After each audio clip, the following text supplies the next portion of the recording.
ಯಲಬುರ್ಗಾ ಪಟ್ಟಣದಲ್ಲಿ ಇಂದು ಅಂಗನವಾಡಿ ಕಾರ್ಯಕರ್ತರು, ಆಶಾ ಕಾರ್ಯಕರ್ತರು, ಬಿಸಿಯೂಟ ಸಹಾಯಕರು, ಗ್ರಾಮ ಪಂಚಾಯಿತಿ ನೌಕರರು, ಕೇಂದ್ರ ಕಾರ್ಮಿಕ ಸಂಘಟನೆಗಳ ಜಂಟಿ ಸಮಿತಿ ಹಾಗೂ ಸಂಯುಕ್ತ ಹೋರಾಟ ಕರ್ನಾಟಕ ಜಿಲ್ಲಾ ಸಮಿತಿಯಿಂದ ಕೇಂದ್ರ ಸರ್ಕಾರವು ಜಾರಿ ಮಾಡಿರುವ 4 ಕಾರ್ಮಿಕ ವಿರೋಧಿ ಸಂಹಿತೆಗಳನ್ನು ಹಿಂಪಡೆಯುವಂತೆ ಒತ್ತಾಯಿಸಿ ಯಲಬುರ್ಗಾ ಪಟ್ಟಣದ ಮುಗ್ಗಿ ಬಸವೇಶ್ವರ ದೇವಸ್ಥಾನದಿಂದ ಮೆರವಣಿಗೆ ಹೊರಟು ಚೆನ್ನಮ್ಮ ವೃತ್ತದ ಗ್ರಾಮ ಪಂಚಾಯಿತಿ ನೌಕರರ ಅಧ್ಯಕ್ಷ ಪ್ರಕಾಶ್ ವಾಲ್ಮೀಕಿ ಮಾತನಾಡಿದ್ದು, ಸಂಪತ್ತನ್ನ ಸೃಷ್ಟಿಸುವ ಶ್ರಮಜೀವಿಗಳನ್ನ ಶಾಶ್ವತವಾಗಿ ಗುಲಾಮರನ್ನಾಗಿಸುವ 4 ಕಾರ್ಮಿಕ ಸಂಹಿತೆಗಳನ್ನು ಕೇಂದ್ರ ಸರ್ಕಾರ ರದ್ದುಗೊಳಿಸಬೇಕು. ಕರ್ನಾಟಕ ಸರ್ಕಾರ ಈ ಸಂಹಿತೆಗಳನ್ನು ತಿರಸ್ಕರಿಸಬೇಕು. ಕನಿಷ್ಠ ವೇತನವನ್ನ ಅಂತಿಮಗೊಳಿಸಬೇಕು ಎಂದು ಒತ್ತಾಯಿಸಿದರು. ಈ ಎಲ್ಲಾ ರೀತಿಯ ಜಮೀನು ಭೂ ಸ್ವಾಧೀನ ಮಾಡಬಾರದು ಎಂದು ಆಗ್ರಹಿಸಿ ಜುಲೈ 9ರಂದು ಬುಧವಾರ ತಮ್ಮ ಪ್ರಮುಖ ಬೇಡಿಕೆಗಳ ಮನವಿ ಪತ್ರವನ್ನು ಆಯಾ ಇಲಾಖೆಯ ಅಧಿಕಾರಿಗಳಿಗೆ ಸಲ್ಲಿಸಿದರು. ಇನ್ನು ಮನವಿ ಸ್ವೀಕರಿಸಿದ ಉಪ ತಹಸೀಲ್ದಾರ್ ವಿರೂಪಾಕ್ಷಪ್ಪ ಹೊರಪೇಟಿ ಹಾಗೂ ತಾಲೂಕು ಪಂಚಾಯಿತಿ ಮುಖ್ಯ ಕಾರ್ಯನಿರ್ವಹಣಾ ಅಧಿಕಾರಿ ಸಂತೋಷ್ ಪಾಟೀಲ ಬಿರಾದಾರ ಹಾಗೂ ಶಿಶು ಅಭಿವೃದ್ಧಿ ಮತ್ತು ಮಹಿಳಾ ಮತ್ತು ಕಲ್ಯಾಣ ಇಲಾಖೆಯ ಅಧಿಕಾರಿಗಳು ಪ್ರತಿಭಟನಾಕಾರರ ಮನವಿ ಸ್ವೀಕರಿಸಿದರು. ವರದಿ ಸಿಎ ಆದಿ ಯಲಬುರ್ಗಾ. ಸ್ವಚ್ಛತೆಗಾರರು ಹಾಗೂ ನಮ್ಮ ಸ್ವಸಹಾಯ ಗುಂಪು ಮಹಿಳೆಯರು ಎಲ್ಲರೂ ಸೇರಿ ಇವತ್ತು ನೀವು ಇದ್ದೀರಾ. ಮತ್ತೆ ಎಲ್ಲ ನಮ್ಮ ಮಾಧ್ಯಮ ಮಿತ್ರರು ಇರ್ಬೋದು, ಮತ್ತೆ ಎಲ್ಲ ನಮ್ಮ ಸುರಕ್ಷೆ ಕೊಡುವಂತ ಎಲ್ಲ ನಮ್ಮ ಪೊಲೀಸ್ ಸಿಬ್ಬಂದಿ ಇರ್ಬೋದು. ಸೊ ಎಲ್ಲರಿಗೆ ನಮಸ್ಕಾರ. ನೀವು ಕೊಟ್ಟ ಬಹಳ ಒಂದು ದಿವಸದಿಂದ ನಾವು ನಮ್ಮ ಮುಖ್ಯ ಕಾರ್ಯನಿರ್ವಾಹಕ ಅಧಿಕಾರಿಯವರಿಗೆ ಸಾಕಷ್ಟು ಮೀಟಿಂಗ್ ಅಲ್ಲಿ ನಾವು ಸಲ್ಲಿಸಿದ್ದೀವಿ. ಒಂದಿಷ್ಟು ಇದ್ರೊಳಗೆ ಇರುವಂತವು, ಯಾಕಂದ್ರೆ ನಾವು ಎವ್ರಿ ಟೈಮ್ ಡಿಸ್ಕಸ್ ಮಾಡಬೇಕಾದಾಗ ಹೇಳ್ತೀವಿ.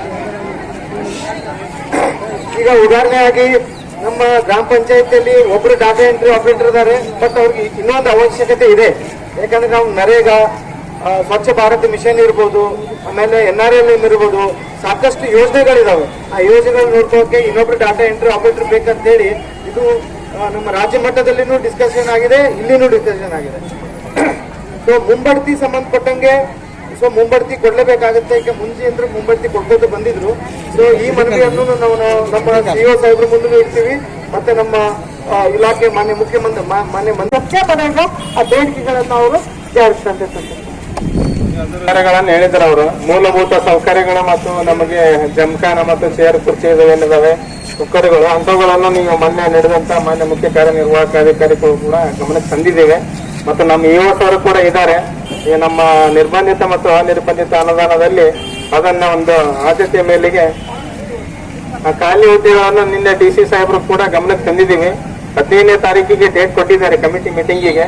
ನಮ್ಮ ತಾಲೂಕದಿಂದ ನಾವು ಇಒ ಮತ್ತು ನಾವು ತಹಸೀಲ್ದಾರ್ ಅವರೆಲ್ಲ ಸೇರಿ ನಾವು ಮಾರ್ಚ್ 27ನೇ ತಾರೀಕಿಗಾಗಲೇ ಪ್ರಸ್ತಾವನೆಯನ್ನ ಸಲ್ಲಿಸಿ ಅದನ್ನು ತಾತ್ಕಾಲಿಕ ಆಯ್ಕೆ ಪಟ್ಟಿಗೆ ಶಿಫಾರಸು ಮಾಡಿದ್ದೀವಿ. ಈ ಜಿಲ್ಲಾಧಿಕಾರಿಗಳು ಕೂಡ 15ನೇ ತಾರೀಕಿಗೆ ಕಮಿಟಿ ಮೀಟಿಂಗ್ ಅನ್ನ ಏರ್ಪಡಿಸಿದ್ದಾರೆ. 15ನೇ ತಾರೀಕಿಗೆ ಆಗುತ್ತೆ ಅಂತ ನಾನು ಹೇಳಕ್ ಬಯಸ್ತೀನಿ. ನಾವು ಒಂದು ಬೇಡಿಕೆ ಇದು ಯಾಕಂದ್ರೆ ಕಡಿಮೆ ಇದೆ, ನಮಗೆ 31,000 ಕೊಟ್ರೆ ನಾವು ಜೀವನ ಸುಗಮವಾಗಿ ನಡೆಸಬಹುದು ಅಂತೇಳಿ ಅವರಲ್ಲಿ ಒಂದು ಮನವಿ. ಹಾಗೇನೆ ಪಿಂಚಣಿ ಸೇವಾ ಹಿರಿತನ ಪತ್ತೆ ಈ ವ್ಯವಸ್ಥೆ ಕೂಡ ಇಲ್ಲ. ನಿವೃತ್ತಿ ಆದ್ರೂ ಕೂಡ ಇವರು ನಮಗೆ ವೇತನ ಕೊಡ್ತಾ ಇಲ್ಲ. ಅದನ್ನ ಒಂದು ಜಾರಿಗೆ ಮಾಡಬೇಕೆಂದು ಇವತ್ತು ಕೆಲವು ಗ್ರಾಮ ಪಂಚಾಯತಿಯಲ್ಲಿ SD ಹುದ್ದೆನೇ ಇಲ್ಲ, ಇದ್ರೂ ಕೂಡ ನಮಗೆ ಅಲ್ಲಿ ಕಾರ್ಯನಿರ್ವಹಿಸಕ ಯಾರು ಬರ್ತಾ ಇಲ್ಲ. ಅದನ್ನೊಂದು ಬಹಳ ಮತ್ತು ನೇಮಕಾತಿ 2ನೇ DO ಅಂದ್ರೆ ಈಗ ತುಂಬಾ ಹೆವಿ ಆಗಿದೆ ಕೆಲಸ. ಪ್ರತಿಯೊಂದು ಎಲ್ಲ ಜಾಲತಾಣದಿಂದ ಬರ್ತಕ್ಕಂಥ ಎಲ್ಲ ಆನ್ಲೈನ್ ಆಗಿದ್ರಿಂದ ಒಂದು ಹೋರಾಟದಲ್ಲಿ ಅದು ಒಂದು ವಿಷಯನ ನಾವು ಇಟ್ಕೊಂಡಿದ್ದೀವಿ. ಹಾಗೇನೆ ನಮ್ಗ ಅವರು ಕೂಡ ಕೇಂದ್ರ ಸರ್ಕಾರದವ್ರು ಹೆಂಗ ನಮ್ಗ ಬಜೆಟ್ ನಲ್ಲಿ ಮಂಡನೆ ಮಾಡಿದ್ರು, ಹಾಗೇನೆ ರಾಜ್ಯ ಸರ್ಕಾರದಿಂದನೂ ಕೂಡ 1,000 ಹೆಚ್ಚುವರಿ ಮಾಡ್ತೀವಿ ಆಶಾ ಕಾರ್ಯಕರ್ತರಿಗೆ ಅಂತ ಹೇಳಿದ್ರಿ. ಅದನ್ನು ಕೂಡ ಇನ್ನವರೆಗೆ ನಮ್ಗೆ ಅಮೌಂಟು ಬಂದಿಲ್ರಿ. ಆ ಆದೇಶನೂ ಕೂಡ ಆದಷ್ಟು ಬೇಗ ಕೊಟ್ಟು ನಮ್ಗೆ ಹಣ ಬಿಡುಗಡೆ ಮಾಡಬೇಕು. ಅದೇ ರೀತಿಯಾಗಿ ಕಾರ್ಮಿಕರ ವಿರುದ್ಧ 4 ಅವರು ನೀತಿಗಳನ್ನು ಜಾರಿ ತರ್ತಾ ಇದ್ದಾರೆ ಕೇಂದ್ರ ಸರ್ಕಾರದವರು. ಆ ಕಾರ್ಮಿಕ ನೀತಿಗಳ ವಿರೋಧಿನೂ ಕೂಡ ನಾವು ಇವತ್ತು ಹೋರಾಟವನ್ನು ಹಮ್ಮಿಕೊಂಡಿದ್ದೀವಿ. ಇದೇ ರೀತಿಯಾಗಿ ಕಾರ್ಮಿಕರು, ಆಶಾ ಕಾರ್ಯಕರ್ತರು, ಬಿಸಿ ಊಟದವರು, ಇನ್ನು ನಮ್ಮ ಅಂಗನವಾಡಿ ಕಾರ್ಯಕರ್ತರು, ಇದೇ ರೀತಿಯಾಗಿ ಕಾರ್ಮಿಕರು ಇರ್ತಕ್ಕಂಥ ಎಲ್ಲರಿಗೂ ನಾವು ಕಾಯಂ ಮಾಡ್ಕೊಳ್ರಿ ಅಂತಾನೂ ಒಂದು ಬೇಡಿಕೆನ